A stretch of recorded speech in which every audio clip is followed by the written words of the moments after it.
Most people offer most of their vibration in response to what they are observing.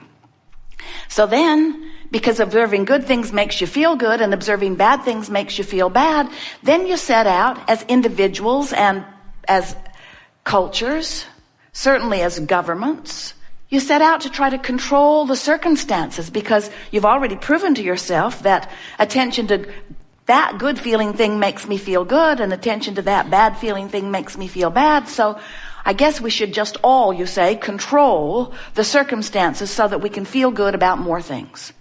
And then you battle endlessly about the way those conditions should be. Don't you? This is my land. This is my land. No, this was my idea. No, this was my idea. And as you scramble around battling with one another without even meaning to, you hold yourselves outside of your vortex of creation and you disallow by your attention to what is everything that you've put there, everything that you own, everything that you deserve, everything that you're worthy of, everything that's queued up for you, everything that has been assembled, all the cooperative components to everything that you've been asking for have already been assembled. You're the only missing component. So the question that we really want to get to the heart of as we are chewing together today is, are you a cooperative or an uncooperative component? And here's an easy way to know it. If you're frisky, you're cooperative. If you're ornery, you're uncooperative. If you're happy, you're cooperative. If you're unhappy, you're uncooperative. If you're joyful, you're cooperative. If you're pessimistic, you're not cooperative. If you're ornery, you're not cooperative. If you're overwhelmed, you're not very cooperative. If you're fearful, you are so uncooperative. And many of you would say, but I have reason for my fear. And we say, doesn't matter. You're uncooperative to your own cause. But I have reason to feel this way. I've been watching CNN and I know what's going on. You want me to be oblivious? And we say to that, we want you to be oblivious to the things that make you feel ornery, that make you feel fearful, that make you feel unhappy, that make you feel pensive, that make you feel angry. We want you to be oblivious to them while you are aware of things that make you feel better. But we've never known anyone who could just withdraw your attention from something because, first of all, your attention to it is the reason it's close by. And the reason it's close by is the reason you're giving it your attention. Sort of a cycle of attraction. And have you noticed that cooperative components are being assembled around whatever attitude you have about anything? Do you know that you could pick some subject that you're really bothered by and start talking about it? And before you know it, other people, even strangers that you've never talked with about this before, would suddenly be talking to you about that. And then all kinds of evidence showing you that you are a cooperative component of unwanted things would begin showing up in your experience. This law of attraction is so consistent and will give you constant feedback about what's going on with you. So it is really true that you get what you think about. You are source energy, and a part of you came forth into this physical body. And when in this physical body, sorting through contrast, you ask for something more, the larger part of you becomes it. And this is the story that you want to give your attention to. We want you to understand that when you get it, that there is a vortex of creation that is spinning, that includes all that you are, that holds with it the energy of source. And when you take the time to line up with it, then you begin to understand that the only thing that is happening to you ever is that you are letting yourself be all that you've become or not. That really is the only story that's going on. Because if life hadn't caused you to expand, your not going would not make you feel negative emotion. The only reason that you ever feel negative emotion is because life caused you to cause the source within you to hold a different broader, bolder, bigger, lovelier stance of being, and you, in your attention to whatever you're giving your attention to while you have negative emotion, is not letting you get up to speed with all that you have become. Creation, everything that you feel, every emotion that you feel, and everything that is happening to you is happening only because of your relationship with who life has caused you to become, and you're allowing it or not. So rather than spending a lot of time talking about all of these points of attraction that could be going on, there are people who are sick with this disease and people who are sick with that disease and people who are having this trauma and this trauma, all kinds of things happening in the scope of human events. You look around, you see it all. But none of that is consequential. What is consequential is this vortex and your relationship to it. If your vortex is spinning as it is and you are holding yourself in fear or anger, you're so far from your vortex that there is a contradiction within you that has this really strong negative energy moving through you, and you don't feel good.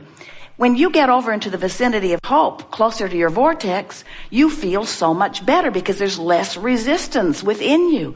And when you get into the vicinity of hope, your vortex will frequently take you in. And when you get in, oh, you're going to have a good ride. That's that feeling of elation. The best feeling in the world is moving into the vortex. The exhilaration that you feel, the feeling of passion. And of course, once you get into the vicinity of hope on several subjects and your vortex takes you in, now inside this vortex where you have clear view, now you begin to understand. You begin to know. You begin to believe and know. And that is an emotion that we don't have to tell you, you know, is sublime. That feeling of knowing your value and worthiness. So here's the easiest way to explain this to you from a basis of universal laws. And as you understand this, then everything that you're living or everything that you're watching anyone else live will begin to make sense to you. So here's the best way of explaining this. You are more than you see here in these physical bodies. You are source energy. And before you came into these physical bodies, you were source energy. And even though you are here, focused in these physical bodies, there is a larger part of you who is focused in the non-physical. Now, many of you have been calling that part of you God, but we want you to understand that there is a vibrational attitude of you that exists in the non-physical while you are here focused in this physical body, who is the holder of all that you have become. Certainly the holder of all that you were before you were born into this physical body, but the holder now of everything that you have expanded to since being here. In other words, when someone was rude to you, you wanted a nicer world. And when you ask, your inner being, the source energy part of you, embraced that idea and held the idea of it purely for the creation of it. When you don't have enough wellness in your body, and so you ask for more wellness, that non-physical part of you takes that idea and holds steady the vibrational attitude of that. Everything that you know that is now physically focused was at one time, prior to the manifestation, vibration. And vibration is the beginning of everything that you know that is manifested. So it is important to realize that when you don't have enough of something and you ask for more of it, you send forth, we're not kidding you even a little bit, a vibrational rocket that the source energy part of you holds and becomes. That's why we can tell you unequivocally that when you ask, it is given every single time. When you ask, it is not just given. When you ask from your physical format and you send forth a rocket of desire, the non-physical part of you embraces that desire and becomes it. And because everything is vibrational before it is manifested, you have to understand that that vibrational beingness is done. In other words, the precursor to the manifestation is already in place. So now what happens is that law of attraction responds to this powerful vibrating force that is really who you are. You sometimes think that when you ask for more money, you are the creator of more money. But it is much bigger than that. You are the creator of you, a more prosperous you. When you ask for a relationship, you might think that you are the creator of a relationship, but what you're the creator of is you within the relationship that you are desiring. In other words, we cannot find a stronger way of saying this, and so we're just going to leave it to you to hear it. We'll say it many, many, many times. You are the creator of your reality, which means you are the creator of you. You are the creator of you and your experience and your relationships and your body and your prosperity and your clarity. You are the creator of your relationship with everything that exists. You are the creator of your reality. And we so, in these hours that we are together today, want to draw your attention to this vortex of creation. Because every time you know what you don't want and you ask with greater clarity about what you do want, you add to this beingness that the source within you holds steady to, and law of attraction gathers, and these are the most important words you will ever hear, all cooperative components.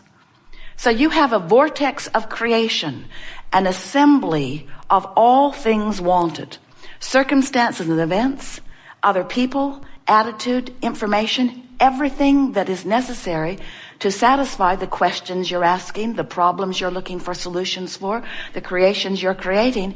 Everything is being assembled for you. In fact, vibrationally speaking, it is done. If we can get you to accept the reality of this vibrational reality, and if we can attract your attention from the reality that you are counting as reality. In other words, you often don't want to count it until it's manifested. You don't want to count your money until it's in your bank. You don't want to count your lover till in your bed. You don't want to count your prosperity or well-being until it is manifested where all can see it. And we want you to learn to see through the eyes of Source. We want you to come into, vibrationally speaking, your vortex of creation so that you can know your prosperity in the moment that it is a vibrational reality. And once we are able to, you might say, distract you from the reality that has so much of your attention and call you into the vibrational reality that is the precursor of your next reality, you're going to break loose into a whole new creating pattern. Things that have been log jammed for a long time are going to loosen up for you.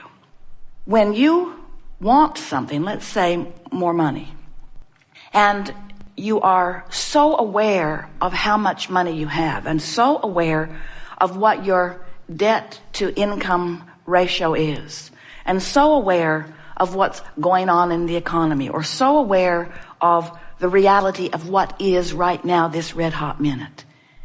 Even though you've asked for far more, and far more is queued up for you, and could come to you now, because it's done. All you have to do is find the vibrational equivalency to it, and it must pour into your experience in a way that you and others can see it. But you've got to be a vibrational match to it, not the absence of it. And the tricky thing about being the realist that you've been objectively trained to be is that when you truthfully tell it like it is right now, and train your vibration into that thought, which makes it that belief, which makes it that expectation, which makes it that point of attraction, you hold yourself away from your fortune that is waiting for you only because of a little sloppy focusing. Or maybe because you don't understand the laws of the universe.